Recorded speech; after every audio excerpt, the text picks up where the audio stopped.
Well, I was reading about this Jake Retzlaff lawsuit. Is that his name? Retzlaff? Yeah, the Retzlaff, I think. Retzlaff? The Huckin Hebrew. Yeah, the BYU quarterback. He had a nice year last year. He had an okay year. I mean, he had a nice They had a nice year. record. Yeah. He had a moment. He had a moment. He had his moment. Now, I will say... He did kind of suck, though. I think a lot of... This is going to sound terrible. If he's not Jewish, and it's not at BYU, no one knows who this kid is. He had a moment because the team had a lot of success, and it was a fun thing. You know, there's some nicknames and the Jewish and then the Mormon, and it all just kind of put together with a really nice season where they were competitive and they were in the college football playoff discussion. And so he kind of became a little bit of a rock star. Well, yeah. But as far as actual quarterback play goes, having watched, he wasn't that great. He was not. But he made plays. He made some plays. He was okay. He pulled him out of some bad spots too. He had a couple comebacks, right? I mean, anytime you start, what were they, 10-0 or something? Something like that. They ended up 11-2. Yeah, I mean, yeah, he had a nice year. You're gonna get some love. Yeah, especially with that do-rag that he wears. Right? Doesn't he wear the headband thing? Yeah, he's got a little... He looks like a douche. But listen, he was accused of rape. But he wasn't...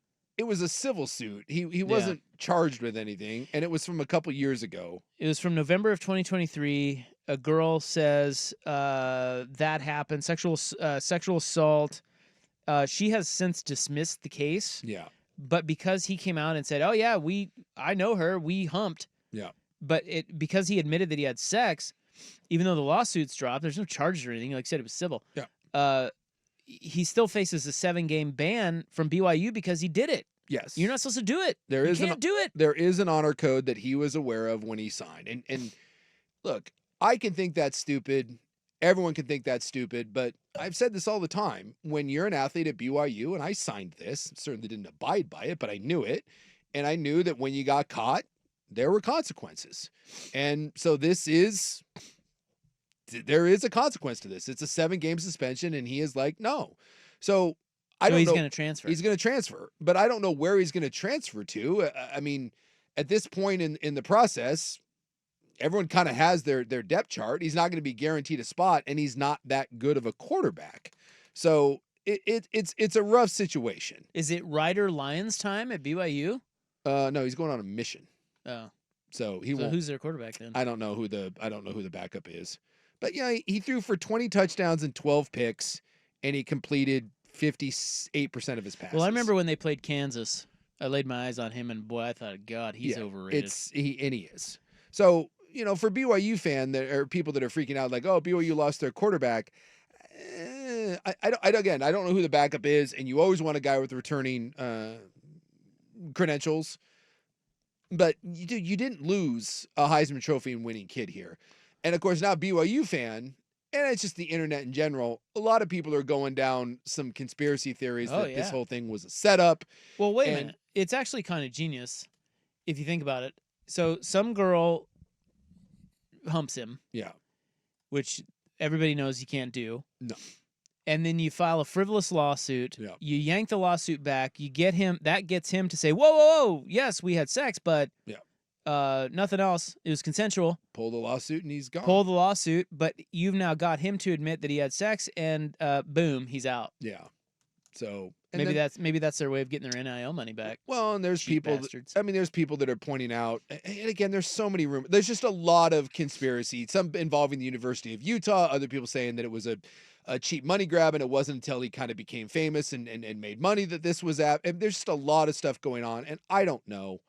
I feel bad for the kid, and that he had a moment there. He was capitalized on it, and I mean it's his own wrongdoing, but by all accounts, all he did was have sex with someone. And well, you're not supposed to do that. At you're BYU. not supposed to do it, and now unfortunately, so now he can go somewhere else and have sex with anyone he wants. Yes, but probably not. And it's not a suspension. It's going to cost him a bunch of money. It may cost him his college career. He's not an NFL guy. I feel bad for him. It sucks. I don't. It's an ugly situation. I'm guessing he's going, finally, I'm out of there. Thank God. Now I can do it to whoever I want. Breathing down my neck with that stupid honor code. Yeah. Get out of here with that. I'm guessing that no one's going to be paying him what BYU and the NIL was going to pay him, and he may not get another. I mean, you're not getting a walk-in starting job at a place like BYU for Retzlaff. That's not. Well, perhaps the seats are already full in musical chairs. Yes. Although someone has pointed out, you know who does need a quarterback? The University of Utah. Oh, and that goes, and this is another one of the dumb conspiracy theories. Like, oh, so the girl was a Utah Ute spy? Yeah. It's like, well, yeah, Jake, I know it's late in the process, but, you know. She had to do that guy? We haven't. Oh, he's a handsome fella, though. Yeah. He's a handsome fella. But this is part of the, you know, I've always said that money aside, which now they can pay people, this is always going to be something that is going to be problematic for BYU. You can't drink and you can't have sex. And so for any recruit that's like, will they actually suspend you? Yes, they will suspend the starting quarterback. We had our best player get suspended the day before the conference championship game when I was young. What'd he do? Do it? Yeah, did it. Stop doing it. Stop talking Why about it. Why the hell would you go play football at BYU? Well, and that's the thing is it's usually not the player that rats you out. It's usually the Well, yeah, it's not the players. No. They want to throw it around. Yeah. Problem is you throw it around and you piss someone off and someone's dad finds out and next thing you know it's a whole thing. So, yeah, it's God, you guys are weird. There, you know, whether you agree with it or not, when you go there you do sign a piece of paper. So, you know what you're getting yourself into. They do not try to hide that. It is out there in the open. Why anyone would go there, I don't know. I did it, and what a terrible choice. Well, again, you just have to be a little more. Is that why you're so angry? You got to be a little more sly about it. Although it sounds like he was being sly about it right up until the point where she filed the frivolous lawsuit against him. McKay Hillstead? Is that your backup? That sounds about right. McKay Hillstead. Yeah. I think there's two guys and they haven't, you know, there'll be a quarterback battle. Redshirt sophomore transferred from Utah State. Yeah. Ooh.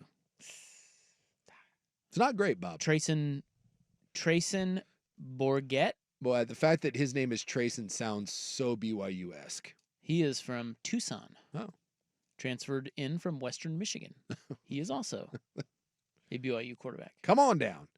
We need someone that can throw average, because that's what the Huckin Hebrew could do. He was a very average quarterback. Hey, run the ball, baby. There you go. But isn't it crazy how when this story broke, people made it out like this was like, oh my God, you just lost the star. And then you're like, dude, did anyone watch? Names mean more than actual facts. You know, it's like people have heard of the kid, and therefore it's like, how can you ever recover? You'll be fine. Well, no one really watched BYU last year. I mean, let's be honest. I watched him. Yeah, well, but most people didn't. No. Until they played. Was that Colorado in the bowl game? They did play Colorado in the bowl game. And they kicked the crap out of them, didn't They they? did. But you know, our first loss, we were undefeated. KU beat you. We got you. We got you. I remember that game. Yeah. That was an exciting game. That was there. It was down in Provo. Yeah. We were undefeated, and KU got us 17-13. Very weird game. Well, again, I would also like to point out that he threw for like 200 yards and one pick and a touchdown. Am I correct in remembering that it was BYU that handed K-State the loss that forced that one fan to put a burrito in his ass? You are correct. God. Retzlaff, by the way, in the big drubbing of Colorado. Yeah. In the Valero Alamo Bowl. That's right. BYU 36, Colorado 14. Jake Retzlaff, 12 of 21, 151 yards, no touchdowns, and 2 picks. Yeah, dude, I'm going to shove a burrito in my ass. He wasn't very good. I think Colorado turned it over like 800 times, and BYU ran the ball really well. He was the definition of average. Well, now he can go be average somewhere else. Yes. But at least he can do it with whoever he wants. That is true.